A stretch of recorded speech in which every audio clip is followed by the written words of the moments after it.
scripture reading for this morning comes from Luke chapter 12. We're picking up where we left off last week, starting in verse 13 to 21. Someone from the crowd said to him, "Teacher, tell my brother to divide the inheritance with me." Jesus said to him, "Man, who appointed me as judge or referee between you and your brother?" Then Jesus said to them, "Watch out. Guard yourself against all kinds of greed. After all, one's life isn't determined by one's possessions, even when someone is very wealthy." Then he told them a parable. A certain rich man's land produced a bountiful crop. He said to himself, "What will I do? I have no place to store my harvest." Then he thought, "Here's what I'll do. I'll tear down my barns and build bigger ones. That's where I'll store all my grain and goods. And I'll say to myself, you have stored up plenty of goods, enough for several years. Take it easy. Eat, drink, and enjoy yourself." But God said to him, "Fool, tonight you will die. Now who will get the things you have prepared for yourself? This is the way it will be for those who hoard things for themselves and aren't rich toward God." The word of God for the people of God. Thanks be to God. Well, it was the evening of October 25th, 2008. I know you all remember this night very clearly. It was 4 weeks after Tim Tebow had made the promise. Maybe that puts it in context for you. And the Gators were making good on that promise. They were marching their way towards their second national championship in 3 seasons. This is the last Sunday without college football having happened until December or January, and can you tell I'm excited? We had just manhandled, I say we, I didn't play on the field, but I feel like it was a we. We had just manhandled the Kentucky Wildcats 63-5 for homecoming.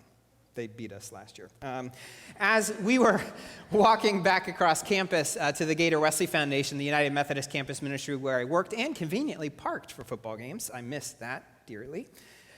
We pass a bunch of tailgates, and there's a lot of big screen TVs out there, but so many of them this particular night were tuned to baseball, which was odd. I mean, what do you think Gator fans watch after a Gator football game? Either other games or that same game. You play the replay back, you know? So it was odd that so many TVs were tuned to baseball. So I knew something had to be up, so I stopped and watched, and I was shocked by what I saw. I'm sure you were too. You remember this night. The newly branded Tampa Bay Rays were in the World Series. I knew them to be the Devil Rays, the icky, like purple and green team that were the worst team in baseball for the longest time. And yet here they were, fresh white, blue, like they were in the World Series. What was going on? And sadly, they lost that night, and then the next night, and then the next game, and they lost the World Series to the Phillies. But the games were so exciting. The last time I had watched baseball, it was like a decade earlier. It was the home run king era, and of course we learned they were all on drugs and stuff. So that, kind of soured me to the game. But like this was a different brand of baseball. The Rays hit their fair share of home runs, but they did it with pitching and defense and bunts and stealing, and it was an exciting brand of baseball. They were employing what the Oakland A's had devised and perfected and was documented in the book and movie Moneyball. Has anyone read or seen that Brad Pitt movie?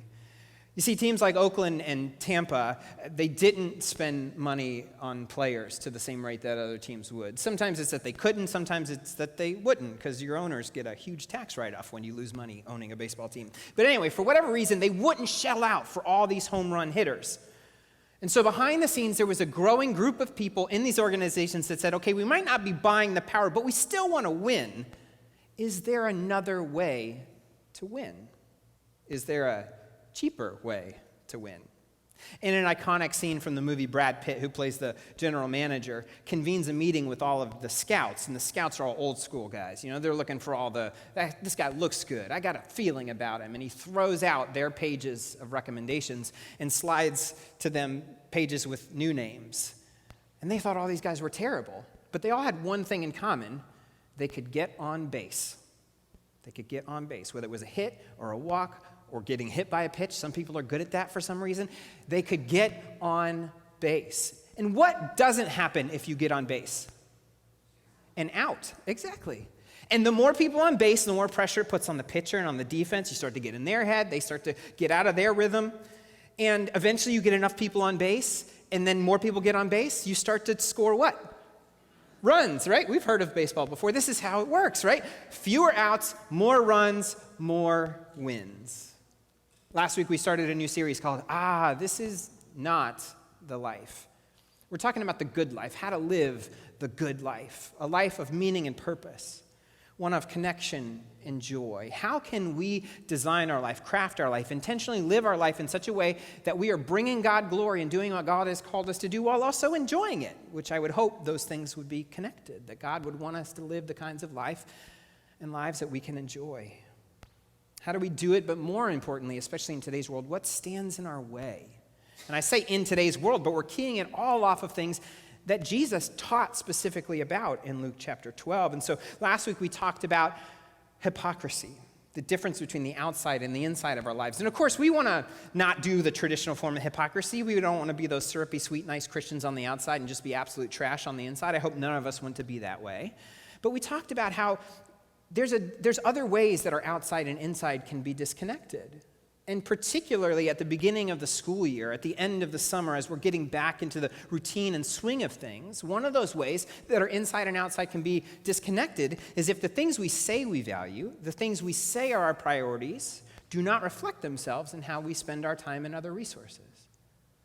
If you were to put a piece of paper, divide it into 2 columns, and you were to write down all the things you say are your priorities, and then you give someone else your calendar, your bank account, and your credit card bill and ask them to write down all your priorities, would those lists look anything like one another?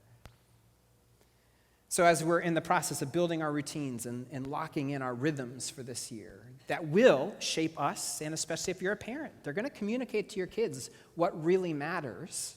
How are we doing that? But of course, we still have to answer a fundamental question, which is, what does the good life look like? Like, what is it? We can align our outside and inside around the wrong things, and that's where this Moneyball illustration helps us.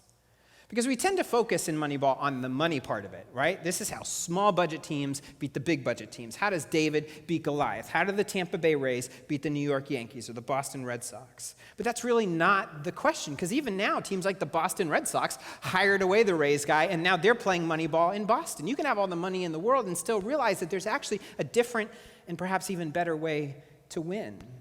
You don't just have to buy all of the power hitters. You can look for other ways to score runs.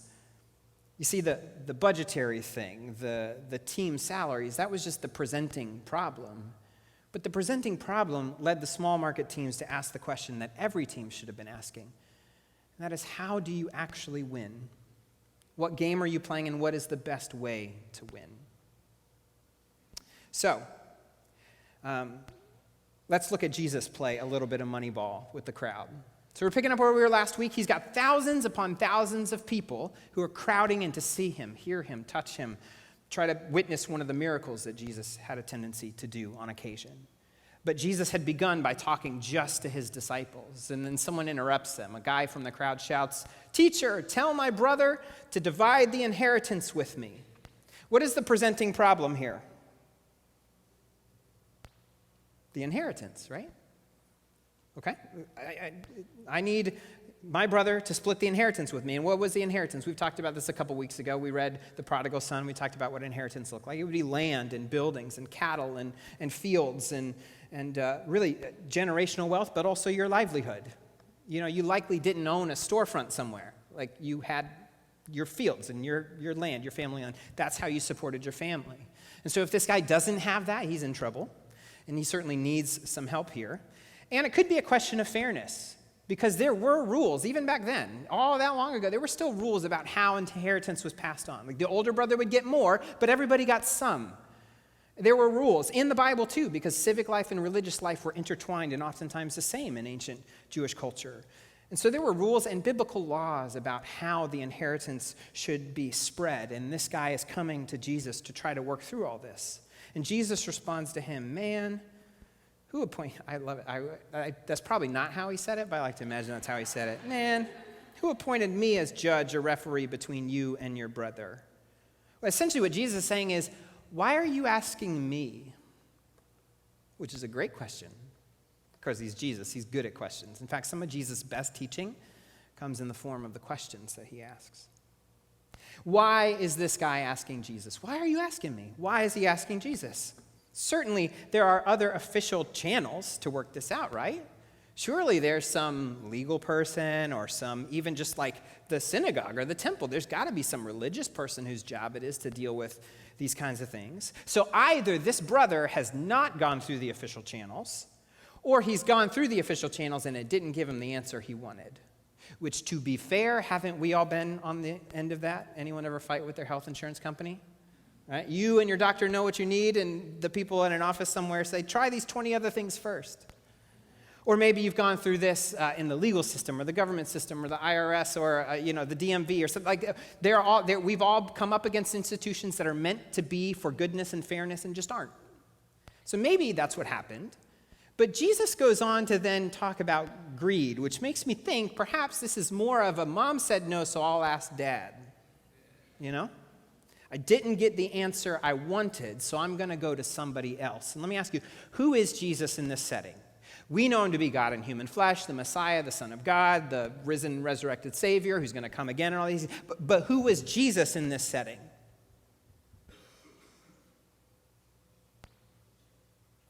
A celebrity preacher. You know? He drew thousands upon thousands of people because he told good stories and he could multiply food and he could heal people. People were coming for a show. Of course, we know Jesus because he's the Son of God, God in human flesh. He has the authority and power, and anything he says should come with authority. But this guy wasn't coming to Jesus because he has authority. He's coming to Jesus because he has influence. It'd be like if I had an issue with my brother, if I could get Beyonce to say, I'm right, then I'm right. And the whole world is going to know it, right? If Jesus says, I'm right, that's going to put a whole lot of pressure on my brother to do what I want. And Jesus' response gives us a hint that he doesn't actually think this is a money problem. That's just the presenting problem. Jesus says, man, who appointed me as judge or referee between you and your brother? Who does this man want Jesus to be? A judge or referee? And where does he want Jesus to stand in that relationship? Between me and my brother. He's not coming to Jesus asking for a coach. This is our first death of our father. We don't know how to do this. Can you coach us to a win-win? He's not even asking for a mediator. We've tried. We've hit an impasse. We don't really like each other, so can you help us come up with something we can both be fine with and sign our names to? No, what is he asking for? I want you to declare me the winner and my brother the loser. Does that ever result in a win-win? Does a win-lose result in a win-win? No. Does a win-lose result in good game. All right, let's go. Maybe if you're playing Candyland. But your family's ancestral lands, generational wealth, your house, everything you've ever known and your family owned and that you've expected to receive because it's fair, that's not Candyland. And let's not forget, when does an inheritance become available? When someone dies. And who specifically will have died? Their father. This is a critical and emotional time of transition in this family. The patriarch is gone. The family leader is gone. The one whose responsibility to provide for the family and keep them safe, this person has died. This transition is incredibly important. It can go really well or it can go really poorly. Let me ask you, in this moment, are these brothers in a good place? No, their relationship is broken. This is 2 sentences into this paragraph, 2 sentences into this passage. Isn't it amazing what happens when we dig into the Bible? There's stuff here for us. So Jesus says, no, I'm not going to do that. Now, does Jesus say no because he doesn't care about fairness? Do you know Jesus to be someone who doesn't care about fairness? No, of course not. Is Jesus saying no because he doesn't care about the law? Jesus doesn't care about the Bible. Whatever, I don't care what it says. No, of course not. Does Jesus say no because he doesn't care about this man? Sorry, not my problem. That doesn't sound like Jesus either. Why is he saying no? He's saying no because he's identified that the inheritance is not the problem. The problem is the relationship. And me stepping in and forcing a transfer of wealth against this guy's will is only going to break the relationship further. But if you reconcile with your brother, then what might happen? You'll work it out. If you love someone, if you care for someone, if you care about who they are, especially if they're family. You're going to want the best for them, and you're going to want what's fair for them. It creates the conditions for a fair outcome. So then Jesus goes on to teach and to tell a story, and it, of course, is inspired by the situation, because everyone has just seen this interaction, and Jesus now wants to give a little more teaching. And Jesus said, watch out. Guard yourself against all kinds of greed. After all, one's life isn't determined by one's possessions, even when someone is very wealthy. Guard against greed, but notice he says all kinds of greed. Of course, we always think money when we think the word greed. And money has that kind of power. It can inspire in us greed, but can't we all agree that we can also be greedy for other things? Greedy for and with our time, or our attention, or our competitive advantage, or our skills or abilities. And greed means we want more or less. More. And for whom? Yourself, right? And so, this financial transaction, this inheritance, this money, wealth issue, that is the presenting problem. And so Jesus carries forward with this as the controlling illustration. But I also think that Jesus is talking about something deeper. He says one's life isn't determined by one's possessions. And so this guy doesn't have anything, and he thinks he needs stuff to have a good life. And then Jesus tacks on, even when someone is very wealthy. So he's saying you could also have everything and still be defining your life by the wrong thing. You see, this is a universal problem. This isn't just a rich person's problem. It's not just a poor person's problem. This is a rich dad, poor dad problem. This is an everybody problem. Even for those who have it, you can still be defining your life the wrong way. If you have it all and you look to the world like you're winning, but you're playing the wrong game, if you're measuring the runs by the wrong measure, we've got a problem. And Jesus illustrates this with a story. Then he told them a parable. A certain rich man's land produced a bountiful crop. And he said to himself, what will I do? I have no place to store my harvest. Then he thought, here's what I'll do. I'll tear down my barns and build bigger ones. That's what I'll store my grain and my goods. So let's just stop here and pretend we don't know what's coming next. And some of you may have already forgotten what's coming next, which is great. You're exactly where Jesus wants you, okay? What do we know about this guy? How's he doing financially? He's rich, which in the Bible could go one of two ways, right? It could go either way, honestly. But we'll put that down. He's rich, he's comfortable, he has what he needs. And it says his land has produced a bountiful crop. And that's how Jesus tells it. He gives us no hint that there's any sort of like trickery or abuse or anything going on. It's not that this guy's doing anything illegal. He hasn't stolen a bunch of land. He's not abusing his workers. His land produces a bountiful crop. And yes, of course, a bountiful crop requires work. The land just doesn't do that all by itself. But we put in the work to create the conditions, and then who is it that actually makes the crops grow? God, right? So what Jesus is telling us is that this is a blessing from God. This guy has a lot, and he's given a surprisingly large amount of more, but it is still a gift from God. It is, of course, very possible to amass much in this world the wrong way, but having a lot doesn't mean you did it the wrong way. God can still bless you. So God has blessed him. This is not ill-begotten. This is a blessing from God. And he doesn't have room for it all. And what is it? He's talking about like grains and produce, crops, right? What happens if he just leaves it outside in a pile? Compost, right? It'll start to rot. Or what will happen? Someone will come and steal it, or animals will come eat it, right? So he wants to protect it, right? He doesn't want it to just rot. He doesn't want it to just get stolen. He doesn't want it to go to waste. So he's going to put in the work and the investment to tear down his barns and build bigger ones so that he can protect and preserve the blessing that God has given him. And if we stopped here, we could make the argument that he is doing something wise, right? Something smart. This is like probably what your financial advisor would tell you to do. You get a big windfall, you don't just toss it under a mattress, right, Demo? That's not the safest place for it. You're going to put it someplace safe. And if you've capped out at the $250,000 insurance or whatever, you find some offshore, I don't know what's illegal and what's legal these days, but you put it somewhere smart, right? You don't blow it. You don't waste it. I got to talk to you after class, Demo. Although I'm nowhere near that, so whatever. We'd do it next year. You want to be smart with it, right? Is this guy smart? Is this guy wise? I see in your faces, you know you're walking into a trap, so just walk into a trap with me, okay? Is he being smart? Is he being wise? Yeah, if we cut off here, he's being smart, he's being wise, he can make a plan for it, he can do something good with it, but this poor guy just keeps talking. I'll say to myself, you have stored up plenty of goods, enough for several years. Take it easy. Eat, drink, and enjoy yourself. Who is he intending to use all of this on? Himself. Anybody? Is there even a hint of another person here? No. There's not a hint. Listen to this again, and I'm going to inflect the words, but even if you were to hear a robot read this to you, I think it would jump out to you.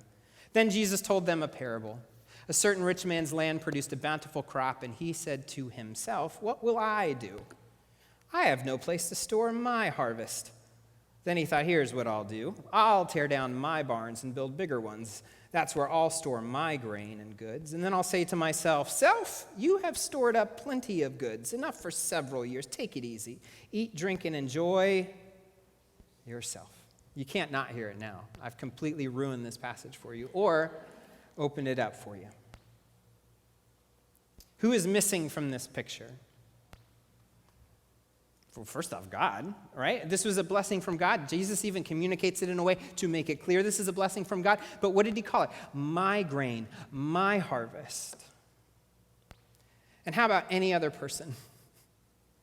There's nobody else here. And the next part of the parable confirms it. He's not just using a royal I, or there's not even a we. He's not using an I in place of my family. God said to him tonight, fool, you did walk into a trap. He's not smart. He's not wise. God calls him fool. Tonight you will die. Now notice, God doesn't say tonight I will kill you.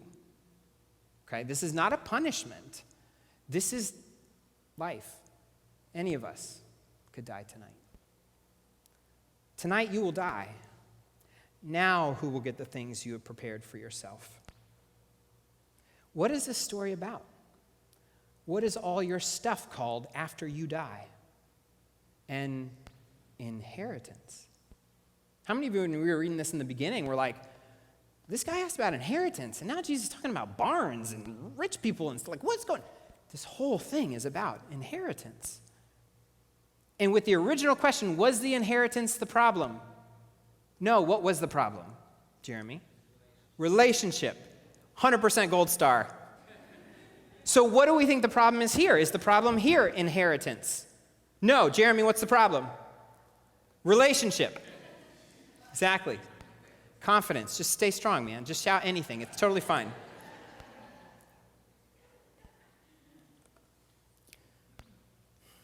The answer to who gets your stuff, it can certainly get messy. It got messy with these two brothers. Right? They're having a fight. Maybe some of you have been in it or seen it or facilitated it. Who gets your stuff can get messy, but there's at least a pool of people who are candidates. The way God asks this question of this man implies there is nobody. There's no spouse, there's no children, there's no parents, there's no siblings, there's no nieces, there's no nephews. And look, maybe this guy has the worst luck in the world. He literally is all by himself. But even then, who do you likely have? Friends, neighbors, your workers, or a religious organization that would love to be written into your will. Those are just options. But this man, there is nothing. Jesus says, who's going to get it? And there's no answer. This guy is completely disconnected. And yet, he thinks he's winning. I'm living the life. I get to take the next couple years off. I don't even have to work these fertile lands anymore. I can just let them go, man. Eat, drink, be merry, enjoy yourself. Take a couple years off. And yeah, he's winning one version of the game. But what did God call him? A fool. The parable ends, this is the way it will be for those who hoard things for themselves and aren't rich toward God. Can the ushers prepare for a second round? No. Jesus broadens the principle back. You gotta use humor, because this gets really uncomfortable. I don't enjoy this any more than you do, but this is what we're here for. Notice Jesus broadens the principle back out. Those that hoard things, not those that hoard money, not those that hoard wealth. Now, I'm not going to downplay money and tell you, oh, no, it's not about money. Certainly, this guy could probably put a little bit more in the offering plate or something. anything, right? This guy who's got more than enough upon more than enough upon more than enough. But putting money in the plate is not the only way to be rich toward God, is it? Jesus tells another parable about God welcoming one group of people into heaven because they served him, and they're like, what? When did we serve you? And there's another group of people that God says, well, maybe not so much. You didn't really serve me. And they're like, what? When did we not serve you? And Jesus says, it was how you treated whom? The least of these. There's lots of ways to be rich toward God. I'm not going to say it's not money. I'm not going to say it's not giving to the church, but there are lots of ways to do it. And Jesus did single out those with a lot of possessions. It's like you can define your life by possessions, and it's especially easy if you have a lot, because it really feels like you're winning at that point. But maybe that's not it.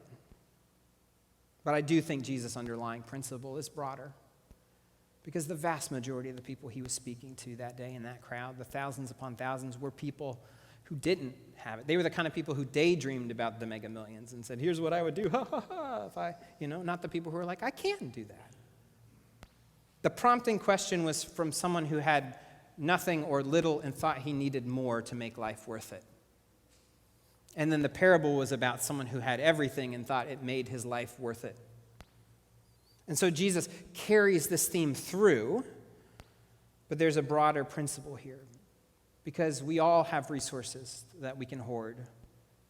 Yeah, it could be money, but it could also be our time. How many of us define what the life feels like based on our time? My life is better when I have more time, or I have more control over my time. How many of us feel like our life is better if we have more freedom and autonomy? I'll be my own boss. I'll define my hours. I'll define where I work from. I'll call the shots in my life. How many of us define our life by our entertainment, never having a moment that's boring, being always able to stay stimulated? How many of us define our life by how smart we are and how smart we are in comparison to the people around us? How many of us define our life by our achievement, or the amount of power we have, or the amount of respect we receive? There are a lot of ways to define winning in life.